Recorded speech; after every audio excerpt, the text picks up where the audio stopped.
انا بعرف اشيل الرغيف بس بيلزق في ايدي، وبرمي كمان في الفرن بس مش بيقب معايا، وبعرف ارق كمان بس بيلزق في المطرحة.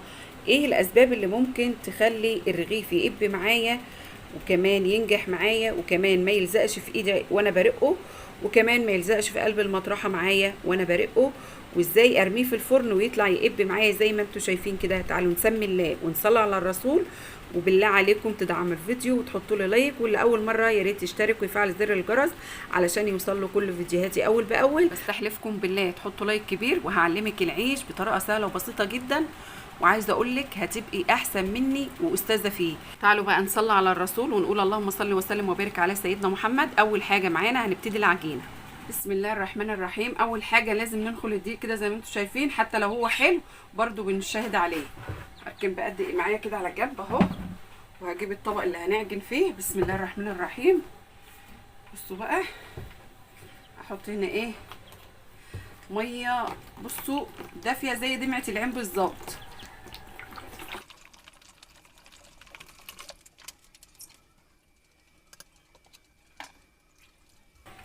كل كيلو من الدقيق بياخد كيلو من الميه، يا اما 900 جرام من الميه، بيبقى على حسب نوع احتياج الدقيق يا بنات. خلاص، لو انت اول مره تعملي تجربي العيش وتعجني فيه ولسه مبتدئه، خليه 850 جرام من الميه على كيلو دقيق، ورشه ملح، والخميره معانا. وهياخد قد ايه خميره في الحر ده يا شيماء؟ هياخد معانا 4 جرام من الخميره الكيلو، بس انا عامله كميه هنا ايه، عامله 3 كيلو، علشان احنا عاملين اوردر، عاملين عيش وعاملين قرص هنوريكم دلوقتي. بسم الله الرحمن الرحيم. حلوه قوي كده. بسم الله الرحمن الرحيم.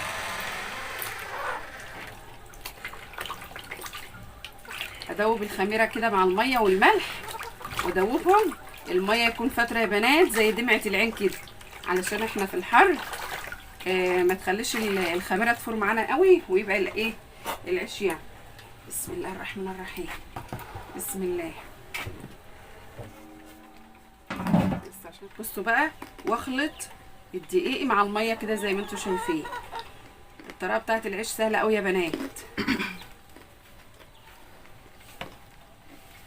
بسم الله الرحمن الرحيم. بسم الله ما شاء الله. الدقيق البلدي بيختلف عن الدقيق التاني اللي هو بالناس التانية بتسموه بره دقيق استرالي. استرالي يعني ايه؟ يعني دقيق زيرو، عرقه قوي. خلاص. بسم الله الرحمن الرحيم. بسم الله ما شاء الله.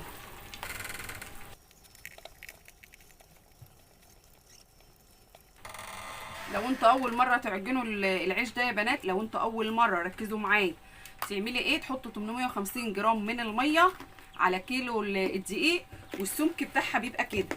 بصوا اهو، لازم تبقى يابسه معاكي شويه كده، علشان ايه؟ لما تيجي تلقطيه من على الصينيه وتحطيه على المطرحه يبقى سهل عليك الشيل.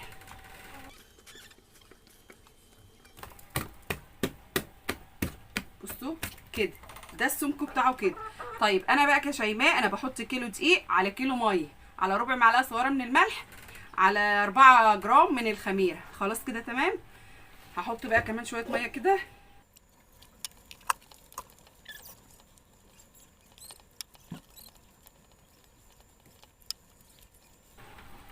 لو انتوا عاملين كميه كبيره، الناس اللي بتعمل العيش طري وعاملين كميه كبيره وعاملين مشروع، بيبداوا يطبوه، بيشيلوا اللي بالايد اللي هي ديت. انا طبعا ايد نضيفه اهي، وايدي اللي انا عاجنه بيها، بيشيلوا كده كده كده، وعلى الايد دي نضيفها كده ايه، ويطبوه كده كده، يشيلوا عجين كده اهو، يفردوا ايدهم يا بنات كده اهو، ويطبوا ايه على ايدهم دي كده.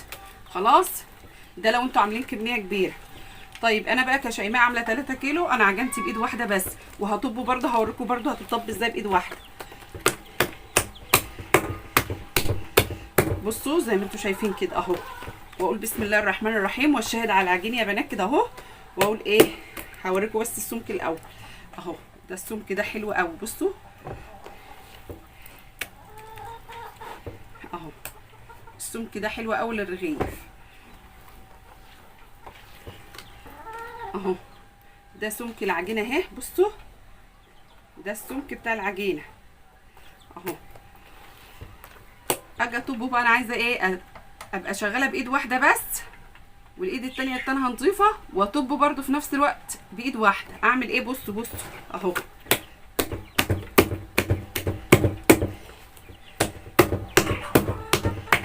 بسم الله الرحمن الرحيم اهو. واقول له في عجين لوف، والنبي على صاحب المعروف. قول الشهد يا صبيه، اشهد ان لا اله الا الله واشهد ان محمد رسول الله. على الكتير وعلى الشويه.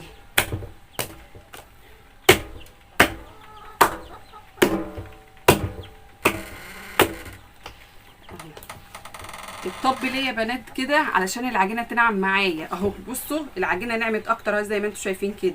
ده عجينه العيش الطري بقت مظبوطه معايا وتمام التمام، وبقت زي الفل كده اهو.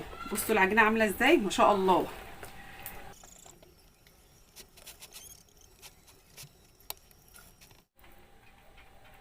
اهو اسيبها بقى لحد اغطيها لحد ما تخمر معايا، وبعد كده ايه هنشوفها.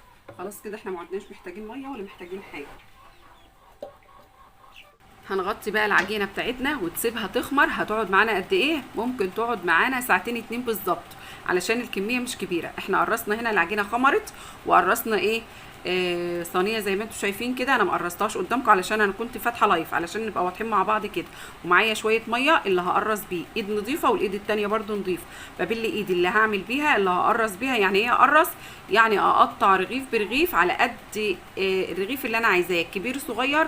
التقطيع ده في ايدينا احنا. وايد عندي يكون نضيفه خالص، ببلها كده ميه. الايد بقطع بيها العيش اللي هو العجين، والايد التانيه نضيفه خالص ببلها حاجه بسيطه. وبعد كده ايه بسوي بها الرغيف واحطه على الصينيه. الصينيه دي فيها ايه؟ في قلبها رده، بنرشها رده. ما عندكيش رده ممكن ترشي دقيق او رده على دقيق زي ما انت عايزه. خلاص انا كنت قرصت الصينيه اللي انتوا شايفينها دي، بسيب مسافه ما بين كل رغيف ورغيف علشان لما يرفع او يرتاح شويه ما يلزقش في بعضه. خلاص كده تمام. وبسيب العجينه بعد ما بقطعها. يعني ايه بقرصها؟ بقرص يعني بقطع رغيف برغيف. بسيبه لمده قد ايه؟ بسيبه لمده ربع ساعه. احنا في الحر يا دوبك بسيبه لمده ربع ساعه، وبيكون مولع عند الفرن على درجه حراره عاليه. انا هنا كنت برش كمان اللوح ده علشان عندي يجي صينيه بس ما فيش الا الصينيتين دول، فقلت ارش اللوح على زي ما ياخد. خلاص تعالوا بقى هنا احنا ولعنا الفرن، ودرجه الحراره على العيش بتبقى عاليه يا بنات. عند المطرحه بصوا بقى، انا مش مسرعه الفيديو ماشيه معاكم واحده واحده. تعالوا بقى لما اجي القط الرغيف. يعني ايه القط؟ يعني اشيل من عند من الصينيه كده، احط ايدي. وانا بحط ايدي تحت الرغيف بيكون سحبه معاها شويه رده، علشان لما اجي ارق على ايدي الرغيف ما يلزقش. ركزوا في حته زي دي يا بنات، وخدوا بالكم ما تخليش الرغيف يعلم في ايديكم من النص كده علشان يقب. وبرمي على المطرحه زي ما انتم شايفين كده، والمطرحه تكون عليها رده. وبرده انا هنا برق واحده واحده مش مسرعه الفيديو. بصوا ويكون الرغيف معايا كله سمك واحد. ولما اجي ارمي في قلب الفرن يا بنات، شايفين درجه الحراره عاليه، ولما اجي ارمي في قلب الفرن برمي في النص. وبعد كده لما يشمع ببدا احرك الرغيف وارميه في الجناب. تعالوا بقى وانا بلقط. يعني ايه بلقط؟ بشيل من على الصينيه زي ما انتم شايفين كده، وبحط ايدي واسحب واحده واحده كده بالراحه وارق على ايدي. بس وانا برق على ايدي كده وانا بشيل الرغيف من على الصينيه بيكون سحبه شويه رده في ايديا كده علشان اعرف ارق الرغيف على ايديا وما يلزقش. طيب في ناس بتشيل الرغيف وتحط على المطرحه وتبطط الاطراف. طيب لو الاطراف بتلزق منك وانت بتبططها كده على المطرحه، ممكن تبلي ايدك ميه حاجه بسيطه خالص، مش تبلها كتير، وبعد كده تبططي الاطراف. ليه؟ علشان في ناس بتقول الاطراف بتبقى تخينه معاها، ما بتبقاش سمك الرغيف واحد زي ما انتم شايفين كده. بسم الله ما شاء الله. الحرف زي النص كله سوى واحد. وعندي الرغيف ما بيتشمع، شايفين الرغيف بسم الله ما شاء الله قب معانا في قلب الفرن اهو. وببدا احركه انقله بقى على الجنب لما تلوله علشان ايه يحمر. بصوا بصوا كده، تعالوا بصوا وانا بلقط اهو. بسحب شويه رده واقوم ايه شايله الرغيف كده وارقه علشان ما يلزقش معايا يا بنات في قلب في ايدي. برقه. لو انا مش هعرف ارق على ايدي، ممكن تشيلي على طول وتحطي على المطرحه. خلاص، ده لو انت مش هتعرفي ترقيه على ايدك، وترقي على المطرحه. وبعد ما ترقي على المطرحه وحسيتي ان هو ما اتفردش معاكي قوي، ممكن تجيبي مطرحه تانية وتحط عليها شويه رده وتقلبيها، يعني ايه، وتنقليها في المطرحه التانية وترقي. خلاص، بصوا الرغيف كله سمك واحد، بسم الله ما شاء الله. الحرف زي النص زي الطرف كله ما شاء الله سوى واحد وسمك واحد. طيب علشان الرغيف يقب معايا بقى في الفرن يا بنات، لازم وانا بشيل بلقط الرغيف من الصينيه، بلقطه كده زي ما هوريكم تاني اهو. انا بلقط كده اهو، بصوا ما خليش الرغيف يعلم في النص. لو مش هتعرفوا تشيلوا ترقوا على ايديكم، شيلوا على طول من الصينيه وحطوا على المطرح. ده لو انتم مش هتعرفوا ترقوا على ايديكم. طيب قلنا علشان الرغيف يقب ما يخليش واحنا بنلقط الرغيف من على الصينيه، ما تخليش ايدك تعلم في الرغيف وانتوا بتلقطي. يعني ايه تعلم؟ يعني وانت بتلقطي الرغيف كده ممكن صوابعك تقوم نغزه في نص الرغيف وتعلم، يقوم النص يرق والاحراف تخينه معايا، فيقوم الرغيف ما يقبش. شايفين بسم الله ما شاء الله من اول رغيف والرغيف قابب معانا. طب اعرف ازاي ان هو ريح يا شيماء وارتاح معايا ومظبوط ومش تقيل؟ لو انا برق وحاسه ان الرغيف تقيل، لا استنى عليه شويه وبعد كده اولع الفرن. لو حسيت ان هو خفيف وانت بتعملي وانت بترقي الرغيف، حسيت ان هو خفيف، تعرفي ان العجينه رفعت معاكي وريحت. خلاص، ده بعد التقريص اللي هو التقطيع على الصواني او على الالواح. خلاص. طيب بصوا ايه اللي بيخلي الرغيف بقى ما يقبش معايا من النص زي ما انتم شايفين كده؟ ممكن يا اما من اللقيط بتاعك يا اما من الرق بتاعك، يكون الرق بتاعك مظبوط. ولما تيجي ترقي واحده واحده، ما ترقيش اللي هو تمزمزي في الرغيف كده، تقعدي رقه وتمزي رقه وتمزي، لا الطريقه دي غلط. رقي رقي رقي رقي كده فوق بعضه، يعني ورا بعضه، علشان الرغيف يبقى كله سمك واحد. بسم الله ما شاء الله. عندنا العيش الله اكبر كله قابب وزي الفل زي ما انتم شايفين كده. الرغيف لو قب معاكي من الجناب والنص مش قابب، تعرفي ان انت لقطه الرغيف ايدك علم فيها النص وانت بتلقطيه رقي معاكي. حتى كمان لما بتيجي بترقيه على المطرحه تلاقيها من النص رقيقه والاطراف تخينه، فعلشان كده ده اللي خلاها من النص ما رفعتش، يعني ما قبتش، والجناب قبه معاكي. شايفين الرغيف بسم الله ما شاء الله قابب معانا وزي الفل. ده علشان بتلقطي كويس. بصوا انا لما باجي القط بحاول اشيل الرغيف كده مره واحده علشان ما يعلمش يا بنات من النص. وكمان لما اجي ارق ما ينفعش ان انا وانا برق رقه ومزمز الرغيف. يعني ايه مزمزه؟ بصوا شايفين النص ده مش قابب اهو، يعني الاطراف الجناب هو اللي قابب. ده من اللقيط والرق كمان. شايفين الفرق؟ بسم الله ما شاء الله. انا حبيت هنا علشان اعرفكم الفرق يا بنات، ايه اللي بيخلي الرغيف يقب معاكم. وكمان يكون العجينه بتاعتكم مظبوطه. زي ما قلت لكم، لو انتوا اول مره تعملي عيش تعملي في كيلو او 2 كيلو وتجربي، وخلي العجينه بتاعتك يابسه شويه علشان لما تيجي تشيلي من على الصينيه وترمي على المطرحه تعرفي تشيليه ويبقى سهل عليكي الرق مره على مره. هتعرفي وهتبقي استاذه وهتبقي احسن مني كمان. بصوا شايفين العيش بسم الله ما شاء الله، ولا رغيف يا بنات عينه بتوجعه. اللهم صل على النبي.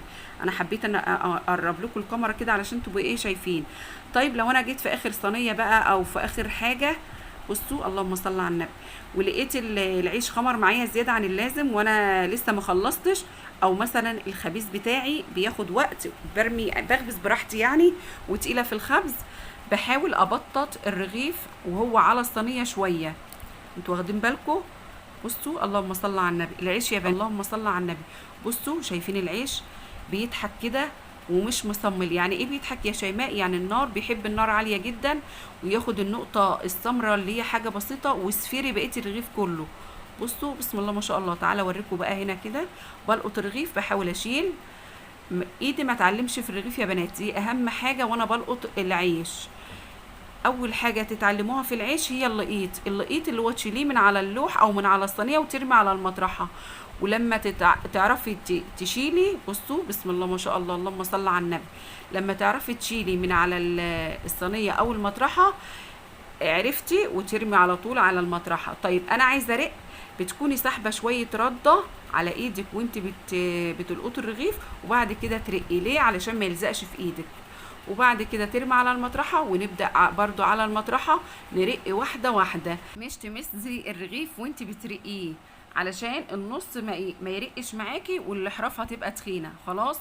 طيب يعني ايه بيصمل يا شيماء؟ يعني النار لو هادية عليه العيش هيطلع ناشف ومصمل كده ومش بيضحك كده وتلاقي الرغيف مورد كده زيكم وزي القمر. لا، بصوا انا قربت لكم هنا علشان تشوفوا. بصوا بشيل وايدي يكون فيها رده وارق، اللي بيخلي الرغيف ارقه على ايدي وما يلزقش وانا شايله فيه شويه رده، وارق واحطه على المطرحه. بسم الله ما شاء الله على العيش، كله بيضحك زي ما انتم شايفين كده. طبعا انا مكمله وعاملين اوردرات وشغالين، عامله قرص طريه والعيش، وبسم الله ما شاء الله. دعوه حلوه كده من قلبكم، بستحلفكم بالله تحطوا لايك وتدعموا الفيديو، واشوفكم على خير.